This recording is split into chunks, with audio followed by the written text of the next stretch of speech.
ఈరోజు చంద్రబాబు నాయుడు కూటమి ప్రభుత్వం ప్రమాణ స్వీకారం చేసి 2 సంవత్సరాలు పూర్తయింది.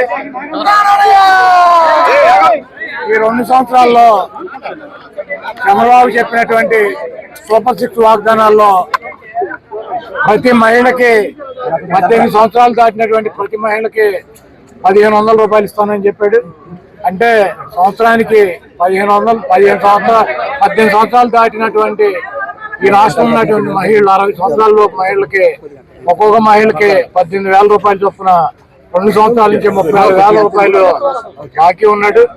అదేవిధంగా ఈ రాష్ట్రంలో ఉన్నటువంటి 30 లక్షల మంది నిరుద్యోగులకి 3,000 రూపాయలు నిరుద్యోగ గుర్తిస్తానని చెప్పాడు. ₹1 బిళ్ళ కూడా ఇవ్వలేదు. వాళ్ళకి 30 లక్షల మంది నిరుద్యోగులకి మరి 72,000 రూపాయలు ఆయన బాకీ ఉన్నాడు.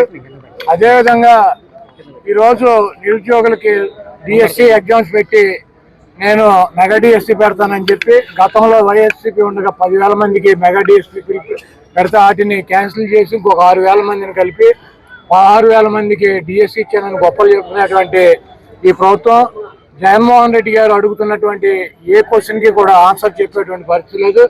ఈరోజు నిరుద్యోగులకి సక్రమ మార్గంలో ఇవ్వాల్సినటువంటి ఉద్యోగాలను కూడా మరి బంధుప్రీతితో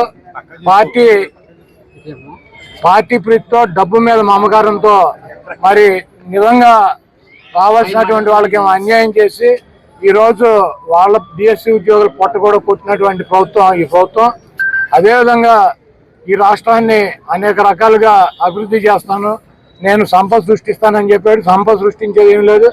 జగన్మోహన్ రెడ్డి గారు 3,50,000 కోట్ల రూపాయలు 5 సంవత్సరాలు అప్పు చేసి 3 లక్షల కోట్ల రూపాయలు ప్రజలకే సంక్షేమ కార్యక్రమాల ద్వారా అందిస్తే ఓకే గగ్గోలు పెట్టినటువంటి ప్రభుత్వం ఈరోజు 3,50,000 కోట్ల రూపాయల పైన ఈ 2 సంవత్సరాల్లో అప్పులు చేసి అంతా కూడా ఆ కాంట్రాక్టు ఈ కాంట్రాక్టు ఈ వర్క్ ఆ వర్క్ అని చెప్పి ప్రజల సొమ్ముని లూటీ చేసి దోచుకునేటువంటి కార్యక్రమం మరి చంద్రబాబు చేస్తున్నాడు.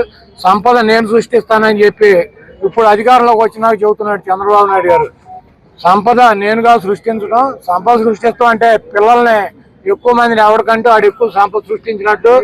నేను మా అబ్బాయి సంపద సృష్టించేటువంటి పరిస్థితుల్లో లేము కాబట్టి మీరే మీ సంపదను మీరు సృష్టించుకోండి, మేమిద్దరం చేతగాని వాళ్ళం, మాకేమి సంపద సృష్టించలేదు, మేము ఒక్కొక్కరినే సృష్టించాం, మీరు 4, 5, 10 మందిని మీరు సృష్టించుకోమని చెప్పి మనకి చంద్రబాబు నాయుడు కథలు చెబుతేటువంటి పరిస్థితి ఉంది.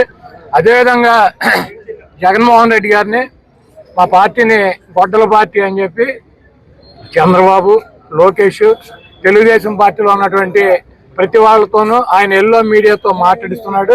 అవును, జగన్మోహన్ రెడ్డి గారు ఆయన పార్టీ డెఫినెట్గా తెలుగుదేశం పార్టీ గొడ్డల పార్టీ లాగానే కనపడుతుంది. అది గొడ్డలు మామూలు గొడ్డలు కాదు, పరశురాముడి గొడ్డలే. గతంలో మనం చూసాం చరిత్ర. గొడ్డలు ఎవరి దగ్గర ఉండేది? శివుడి దగ్గర ఉండేది. శివుడి చేతులు ఇప్పుడు కూడా ఉంటుంది. ప్రతి మన శివుడికి పూజ చేసే వాళ్ళకి తెలుస్తుంది. శివుడి చేతిలో ఒక చేతిలో గొడ్డలు ఉంటుంది, 2 దుర్గామాత చేతిలో గొడ్డలు ఉంటుంది, 3 విఘ్నేశ్వరుడి చేతిలో గొడ్డలు ఉంటుంది. ఆ గొడ్డల్ని తపస్సు చేస్తే పరశురాముడికి ఇచ్చారు. ఆ పరశురాముడు ఆ గొడ్డలతో ఆ రోజు ఉన్నటువంటి రాజుల్ని చంద్రబాబు లాగా మదం ఎక్కి ఒళ్ళు బలిసి ప్రజలను హింసించేటువంటి రాజుల్ని తెగనరికాడు. 21 సార్లు భూమి చుట్టూ తిరిగి పరశురాముడు. ఈ రోజు 29లో చంద్రబాబు నాయుడు తుప్పు గొడ్డలు మాకు అవసరంలా. ఈ రోజు చంద్రబాబు నాయుడు గొడ్డలతో సంబంధం లేకుండా ఈ రాష్ట్ర ప్రజలు 2029లో పరశురాముడి గొడ్డలు జగన్మోహన్ రెడ్డి గారికి అందించబోతున్నారు. మీరు ఒకటి గుర్తు పెట్టుకోండి, ఆ గొడ్డలతో మీ పార్టీని, మీ అవినీతి సామ్రాజ్యాన్ని, మీ రాజకీయ జీవితాలని తెగనరికి భూమిలో పరశురాముడిలాగా పాతి పెడతాడు. డెఫినెట్గా జగన్మోహన్ రెడ్డి గారిది గొడ్డల పార్టీ లాగా, జగన్మోహన్ రెడ్డి గారి త్రిశూలం లాగా మీకు కనపడతాడు. దాంట్లో తప్పులేదు. మీ కర్మ, మీరు చేసినటువంటి పాపాలకి, మీరు చేస్తున్నటువంటి అబద్ధాలకి, మీరు చేస్తున్నటువంటి 420 కార్యక్రమాలకి డెఫినెట్ గా జగన్మోహన్ రెడ్డి గారు మీ గొడ్డల్లా కనపడటంలో మీకు, మీ పార్టీకి, మీ అభిమానులకి, మీ మీడియాకి తప్పులేదు. అది పరశురాముడి గొడ్డలు. తప్పకుండా ఆ పరశురాముడి గొడ్డలి 2029లో ప్రజలు జగన్మోహన్ రెడ్డి గారు చేతికిస్తారు. ఆ ప్రజలు ఇచ్చినటువంటి గొడ్డలతో మీ అవినీతి సామ్రాజ్యాన్ని పోకటి వేలతో సహా పగలిస్తారు.